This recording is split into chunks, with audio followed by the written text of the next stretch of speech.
Hello, and thanks for joining me for this RackEmApp video where we're going to be talking about our brand new Champions League format that we've added to our competition and tournament management. It's a format that's been asked about quite a lot. We've had several leagues that want to use it, and I don't believe there's any other pool tournament software out there that currently offers it, but now we have got this fully supported.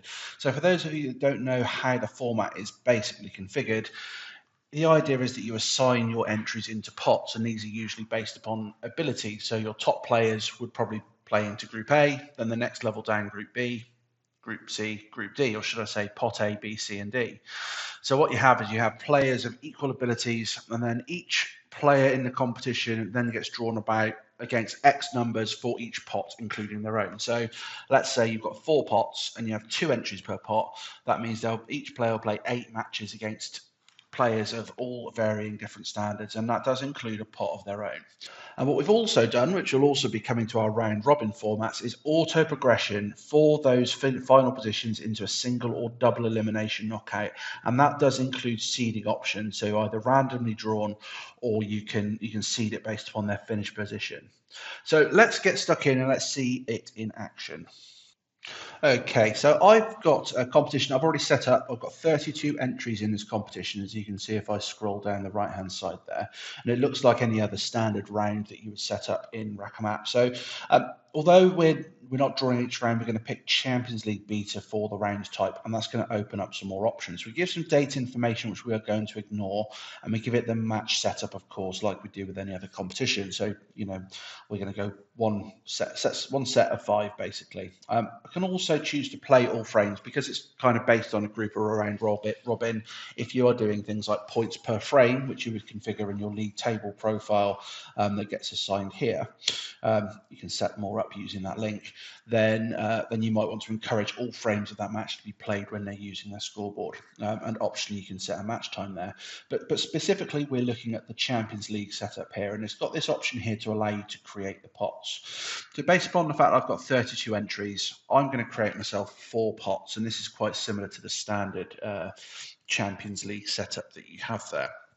And when it creates those pots for you, we'll scroll down, and you've got the pots that you can assign there. Now, of course, usually you're going to be seeding these pots. That's how the Champions League works. You have the top teams, the top players in pot A, then you have the second ranked teams, third ranked teams, and fourth ranked teams. Now, if you want to, you can manually assign players into these. You can see here the counts go up to tell you, and you can keep them kind of consistently consistently even in terms of who goes where. But what you can do, if for the purpose of this demo, or if you just wanted to randomize it, pressing this randomize button will reassign all of those into those pots evenly.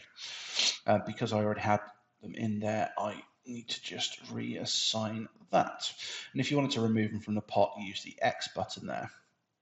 So what you can see, I now have 4 pots of 8 people in each of them, so I can now progress to my match generation. So you need to be a bit clever here. If I've got 8 people in 8 pots, I can't assign 8 matches per pot because the math doesn't work. So generally, if you're doing about a quarter based upon the pots that you've got available, so if you've got pots of 8, 2 matches per pot should work quite well. And again, that's very similar to the Champions League format. I can press the draw matches button, and that's going to go in. It's going to randomly assign exactly 2 matches per player for every single match day. So if I open up these links, I can see exactly who's been drawn where. Each player will have 1 match for every calculated match day, and they'll have 2 matches against opponents in each pot, which does include their own. I've got these date pickers that will allow me to set what date I want these matches to be played on or by. And yeah, assuming that's all okay, you can proceed.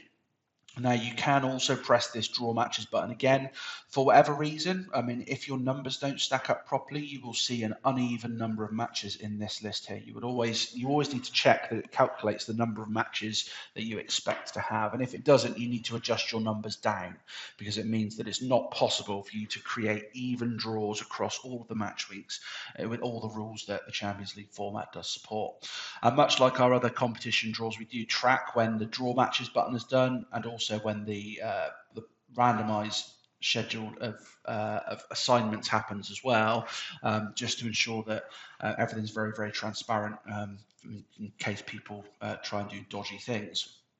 So once all the matches are generated, what do we do next? What happens in the Champions League? Well, if you want to just end there, you would go with no knockout. Doesn't really work in lots of cases. I can't imagine a format where you don't support a knockout, but if you do, you can save that as no knockout. So when all the group matches are completed, the final standings carry. Alternatively, you can choose to allow the top teams only to proceed, also known as top entries, and you choose how many entries are going to progress, and it's going to allow you to choose based upon the numbers that you've got in your tournament, and it's always going to round that up to a power of 2, so it determines an even bracket. So let's say, for example, the 8 top teams are going to progress into a tournament. I can then choose whether it's single or double elimination. I can then choose to randomize the rounds and pre-draw the randomized matches if I want to, rather than a traditional tournament bracket. So if you keep it as is, that will be a standard tournament bracket. And then you've got your seeding capabilities here. So if you're not seeding it, it's just a random draw. And if you're choosing seeded by finish position, then it will do the draw based upon how those teams finish. So number 1 will play number 8, number 2 will play number 7, etc., etc., and it will draw it down so that in theory the top 2 teams will meet in the final. Now, with the Champions League, you've got the additional option of top teams and playoff. What that means is let's say we've got 8 top teams, it's going to then extend it to an additional 16 playoff entries. What that does is it says, okay, well, the top 8 teams are going to go through automatically. The next 16 teams are going to have a playoff to go through to the next round. And again, we get the same elimination types available within here.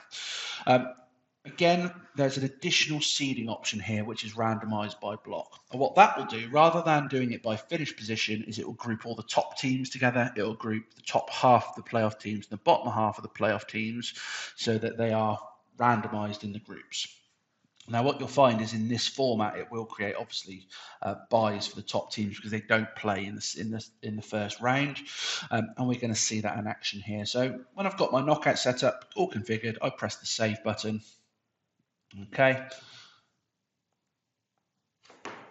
and I am ready to start the competition. So when I press the start competition button, and it will draw all of my matches, it will create my group table, and it will generate my my post-group phase tournament bracket that I can then go in and have a look at.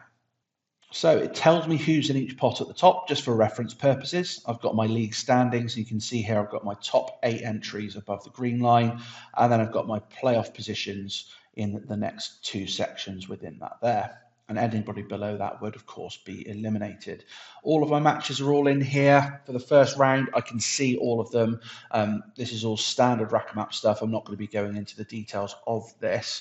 But if I scroll all the way to the bottom, back up to the top, you can see they are all present. And the rounds show me I've got all of my subsequent rounds drawn out as well. So let's have a look at round 2 to see the draw. So you can see here, group position 1 will get a bye because there were 24 teams that went through. Group position 8, so the top 1 to 8 all receive byes in this format. And then it moves into your traditional knockout bracket. If I look at round 3, you can see the winners are then playing each other not in a standard bracket. I can see that in the bracket view, which allows me to see who's playing who and track that through. You then progress through your tournament automatically using your tablet scoring, using your app scoring, whichever way you want to go about it, and all the standard functionality applies in terms of streaming and arena screens and all of that sort of stuff. We hope that all made sense, and we hope it brings a new exciting competition format to your pool league or your area that you can use to help grow the game even further where you are. If you need any more assistance, then our website's on there as well for you to get the support. All of our support articles are posted on blog.rackemapp.com. And if you need to reach out for any specific questions, then hello@rackemapp.com and we'll get back to you. Thanks again. Have a good day.